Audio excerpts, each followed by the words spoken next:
war jetzt im Frühjahr, war ich 14 Tage in Holland unterwegs.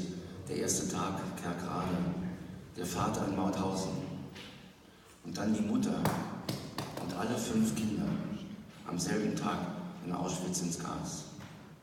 Et juste un exemple qu'il a vu cette année, il était en Hollande pendant 2 semaines et il y avait un exemple d'une famille, le père est mort à Mauthausen et la mère et 5 enfants sont tous morts le même jour à Auschwitz.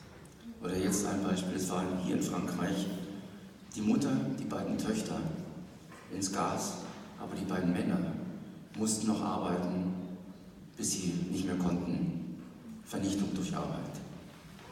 Et un exemple ici en France, parce qu'il était avant à Lyon, mais à Fontenay-sous-Bois hier, 2 hommes qui ont été obligés de travailler, qui sont morts par le travail, et la femme et 2 enfants qui ont été tués tout de suite dans les champs à gaz.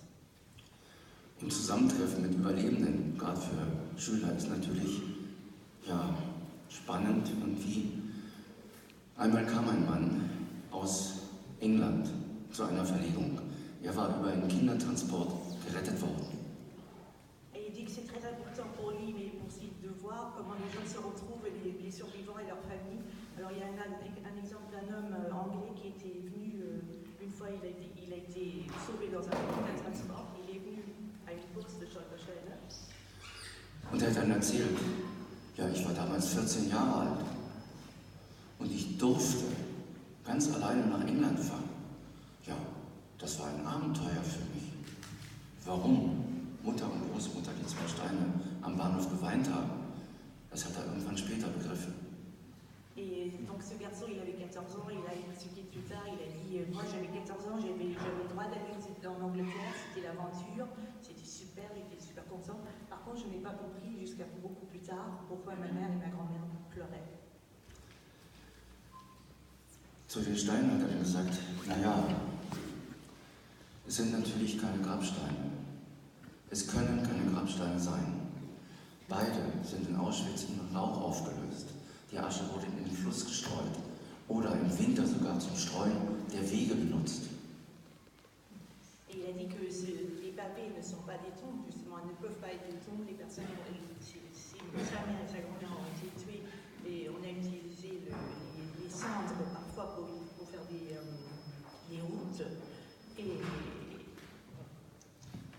Aber er hat dann zu mir gesagt, für mich sind es Schlusssteine. Ich kann jetzt nach Hause fahren nach England, aber ich kann auch wieder nach Deutschland kommen. Ähnliches durfte ich öfter hören oder ähnliches war das erste Mal in Norwegen vor 11 Jahren. Schön, dass ein deutscher Künstler mit diesen Steinen zu uns kommt, auch wenn es erst nach 70 Jahren ist. Et justement, donc il a dit, ce ne sont pas des tombes, mais c'est des tombes Schlusssteine, encore un mot qui est très difficile à traduire, mais bon, qui mettent un trait. Ça veut dire que lui, en tant qu'anglais, il peut revenir en Allemagne. Et, il y a eu un genre de point final. Et c'est quelque chose qu'il entend souvent des familles, des survivants et tout, que les gens ils peuvent maintenant revenir en Allemagne. Et surtout, il y a 11 ans, où il a dit c'est quand même très bien que ce soit un artiste allemand qui fasse ça. Das ist der Grund, warum ich denke, es muss weitergehen. Und für alle Fälle habe ich deswegen auch eine Stiftung ins Leben gerufen. Et c'est pour ça qu'il pense que le projet doit continuer. Et c'est pour ça qu'il y a quelques années, il a créé une fondation, donc la fondation Spur und Gotha der Mensch. Et les Stolpersteine, ça continuera dans l'avenir. Aber ich glaube, jeder kann sich gut vorstellen, diese Steine gefallen nicht jedem. Et bien sûr, ces Stolpersteine ne plaisent pas à tout le monde. Aber in 20 Jahren 3 Morddrohungen, damit kann man leben. Mais bon, en 20 ans, ça fait 3 fois qu'on m'a menacé de mort, avec ça on peut vivre. Aber es gibt immer wieder, selten zwar, ein für mich absurdes Gegenargument, ja, man trampelt ja auf den Menschen rum, wie damals die Nazis auf die Menschen rumgetrampelt haben. Da kann ich sagen, bitte, die Nazis hatten einen Mord, ein Vernichtungsprogramm. Sie haben sich nicht begnügt mit Rumtrampeln. Alle 11 Millionen europäischen Juden waren im Visier zur Vernichtung. Und wer seine Kritik geäußert hat, war mit mindestens einem Bein, wenn nicht beiden, im KZ. Et justement, il y a un argument contre les Stolpersteiner qu'on entend assez souvent, c'est qu'on dit que maintenant, comme les nazis ont marché, piétiner les juifs, maintenant on peut piétiner les Stolpersteiner. Mais par contre, en revanche, comme ça avait dit, justement, les nazis c'était bien pire. Ils n'ont pas seulement piétiné, ils ont vraiment tué, ils ont voulu assassiner 11 millions de juifs. Et on peut pas, c'est pas du tout la même chose.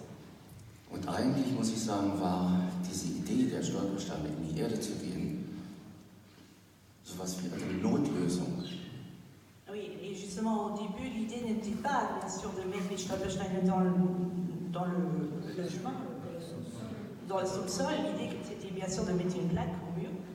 Denn der erste Gedanke, ich hatte Kontakt mit dem Rabbi von Köln, der mir gesagt hat, etwas Wichtiges vom Talmud, ein Mensch ist erst vergessen, wenn sein Name vergessen ist, war, den Namen zurückzubringen mit Tafeln an der Wand. Oui, l'idée c'était parce que le rabbin de Cologne avait dit qu'il faut ramener les noms, c'est ça qui est important, parce qu'on oublie une personne si on oublie le nom. Alors il allait justement mettre les noms au mur. Aber dann sagte mir ein Jude aus Leipzig, Gunther, Tafeln an der Wand, vergiss es. 80, wenn nicht 90% der Hausbesitzer, nicht bei mir. Alors, bien sûr,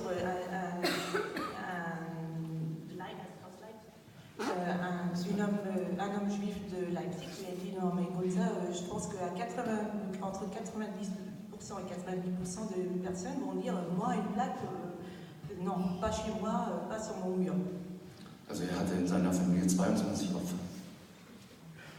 Et lui avait 22 victimes dans sa famille, cet homme de Und dann sagt man noch so, wir haben ja einen kleinen Joke gemacht, ja, aber wenn du sagen kannst, in deinem Haus hat Einstein einmal übernachtet, dann kann das ein Quadratmeter in Bronze gegossen sein. Mais justement, alors cet homme, il a aussi fait une blague, il a dit, par contre, si tu dis que Einstein a dormi une nuit dans cette maison, pas de problème, la plaque, elle sera mise. Und dann die Erinnerung, Petersdom in Rom, eine Klassenfahrt, wir sind durch den Petersdom über die Grabplatten, wo wirklich die Gebeine drunter liegen, gelaufen. Wir haben uns keine Gedanken gemacht. Et alors cette idée de poser quelque chose par terre, ça a continué, il était à Rome, dans l'église, et bien sûr on marche dans l'église, sur les tombes, et il y a des osseaux dans la tombe en dessous. Mais c'est un marque de respect. Ich habe danach gefragt, im Kasseler Institut für Grabkultur, die haben mir gesagt, ja, je mehr Menschen über diese Grabplatten laufen, desto höher ist die Ehre desjenigen, der dort begraben liegt. Et à l'Institut de la culture sépulcrale à Kassel, il a demandé et on lui a dit c'est un marque vraiment de respect. Et le plus de personnes qui marchent sur ces tombeaux, le mieux c'est et le plus important est la personne. Und dann eine Erfahrung von nach einer ersten großen Verlegung. Ich habe meine einmal zum Auto getragen, habe mich umgedreht. Die ersten Passanten waren stehen geblieben und wollten lesen. Du musst, wenn du die Inschrift lesen willst, eine Verbeugung vor dem Opfer machen. Et à une pause à Essenheim un jour, il s'est rendu compte qu'il y a des gens qui passaient et tout, et ils ont vu les Stolpersteine et ils se sont baissés, parce qu'il faut se baisser pour lire la Stolpersteine. Tout ça aussi, c'est une question de respect pour la victime. Donc toutes ces choses n'étaient pas à l'origine du projet, mais ça s'est fait. Und dann natürlich die Definition Stolpersteine. Es ist praktisch unmöglich, ins Englische, ins Französische zu übersetzen. Man muss das Original übernehmen. Aber es gibt eine Definition, die ich sehr schön finde. Ein Hauptschüler wurde nach einer Verlegung gefragt von einem Reporter. Ja, aber sag mal, es ist doch gefährlich, Stolpersteine, man fällt doch hin. Und er sagte, nee, man fällt nicht hin, man stolpert mit dem Kopf und mit dem Herzen. Et voilà quelques mots là sur le mot Stolperstein, qui est très difficile de traduire en français ou en anglais ou n'importe quelle langue justement. Par contre, il dit qu'il y a une définition qu'a fait un jeune garçon dans une école, que quand un journaliste lui a demandé si c'était dangereux, que si on vraiment trébuchait sur un stolper, parce que le mot stolpern veut dire trébucher, si vraiment on trébuchait sur un stolperstein, et ce garçon a dit non, non, on ne trébuche pas, c'est pas du tout dangereux, on trébuche, mais avec la tête et avec le cœur. Und dann kommt natürlich immer die für mich unsägliche Frage, wie bist du auf diese Idee gekommen, die ich weiß nicht wie oft schon beantworten musste. Et la question que Gunther doit toujours répondre, c'est comment tu es arrivé à cette idée, pourquoi tu as eu cette idée. Es gibt eine Vorarbeit. Ich bin von Kassel, ich hatte dort studiert, dann ein Lehramt, nach Köln gegangen und hatte dort Kontakt zum Rom e.V. Der Rom e.V. kümmert sich immer noch um Integration von Romas vom Balkan.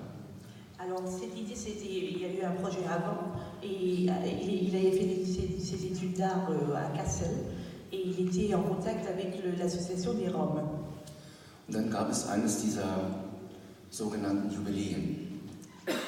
Es war 1990 und wir kamen dahinter, im Mai 1940 haben die Deportationen aus Deutschland begonnen mit den Zigeunern. Aus Köln, aus Düsseldorf, aus Hamburg. Man kann sagen, diese Deportation mit den Rom und Sinti waren so etwas wie eine Generalprobe. Denn 1000 Menschen, Bewohner einer Stadt, auf einmal wegzubringen, ist eine logistische Leistung.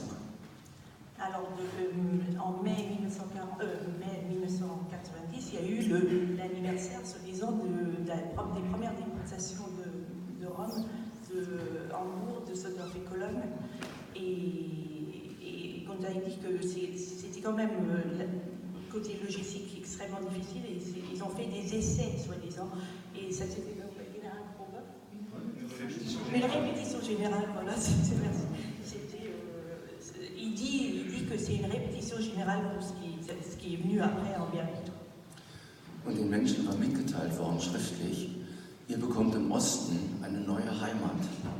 Für die Fahrt dorthin wird nur leichtes Gepäck benötigt, der berühmte Koffer. Und dann kam noch, die Möbel werden nachgeliefert. Eine zynische Lüge. Et comme on sait, on a dit aux gens, bah, vous allez trouver une nouvelle maison, une nouvelle vie à l'Est. Alors vous apportez seulement une petite valise. Et après, la chose la plus cynique et perverse, c'est qu'on leur a dit, les meubles viendront après. Sie wurden mit LKWs von ihren Wohnungen abgeholt,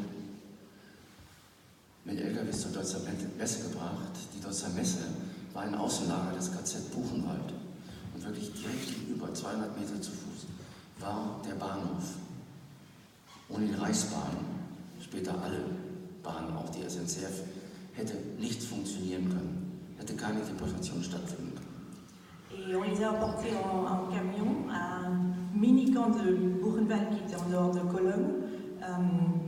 Et ils étaient pas très loin à pied de la gare Messe-Dorf de Cologne, parce que sans la Reichsbahn et plus tard sans la SNCF, les nazis n'auraient pas pu faire ce qu'ils ont fait. Zur Erinnerung habe ich mit den Freunden zusammen eine Schriftspur auf die Straße gelegt mit einer selbst konstruierten Maschine, wo fortlaufend der Text Mai 1940, 1000 Menschen sind, die gedruckt wurde. Waren etwa so 20 Kilometer vom Norden, vom Süden bis zur Deutzer Messe. Es war etwas illegal, weil ich hatte eine Kreidespur beantragt, aber es war die beste Fassadenfarbe, die man haben konnte. Alors il a créé une machine, il a créé avec de la peinture qu'on utilise dans les rues, il a créé une trace, et je le ferai bien en anglais pour une trace, et il a écrit mai 1940, 1000 Roms et Sinti, c'est tout, pas déportés, mai 1940. Sans déportation, voilà. Et c'était une très bonne peinture, et c'était illégal bien sûr, et voilà, c'était sur 22 km. In der Kölner Südstadt kommt eine ältere Dame dazu, sie war Zeitzeugin, das war klar. Und sie sagt zu mir aber wirklich so, ja, guter Mann, was Sie hier machen, das ist schön, aber hier bei uns im Quartier, im Viertel, haben niemals Zigeuner gelebt. Alors il y a une dame qui lui a dit, bah, c'est très bien, c'est une bonne idée, mais bon, chez nous, il n'y a jamais ici dans ce quartier, le quartier de Cologne, il n'y a jamais eu de Roms. Ou ce qu'on disait, ce qu'on dit à l'époque aussi, ce qu'on continue à dire, Zigan. Und mir wurde klar, sie hat es wirklich nicht gewusst. Weil gerade die Sinti-Zigeuner waren in Westeuropa seit 400 Jahren zu Hause. Mehr als 400 Jahre kann man sagen. Sie waren total assimiliert. In Köln waren sie zu 98% katholisch. Völlig normale Nachbarn. Et justement, il s'est dit que cette femme-là, elle ne le savait vraiment peut-être pas, parce que ça faisait plus de 400 ans que ces Sinti étaient en Europe de l'Ouest, et ils étaient assimilés. Und dann hat die jüdische Gemeinde von Köln mir noch gesagt, ja, hier in Köln, wir haben in unseren Häusern mit den christlichen Nachbarn alle Feste, wirklich alle Feste, gemeinsam gefeiert. Da wurden Matze ausgetauscht, Kuchen ausgetauscht. Sie waren eine sehr liberale Gemeinde in Köln. Il dit que la communauté juive de Cologne lui a dit que nous, eux, ils partageaient avec les catholiques de Cologne toutes les fêtes religieuses, et ils mangeaient du gâteau, ils mangeaient du matzé, et c'était une communauté à Cologne très libérale. Das war letztendlich diese Auslöser. Angefangen hat es dort, wo die Menschen abgeholt worden sind. Auschwitz. Wer kann sich heute Auschwitz vorstellen, wenn er nicht da gewesen ist? Et voilà, c'est ça qui a commencé ce projet. Comme ça, il a voulu mettre quelque chose où tout ça a commencé, où les gens vivaient. Parce qu'à Auschwitz, les gens, c'est là que c'est fini. Et personne ne peut s'imaginer à Auschwitz. Damals gab es den Volksempfänger als Rundfunk und den völkischen Beobachter. Da stand nichts von Auschwitz.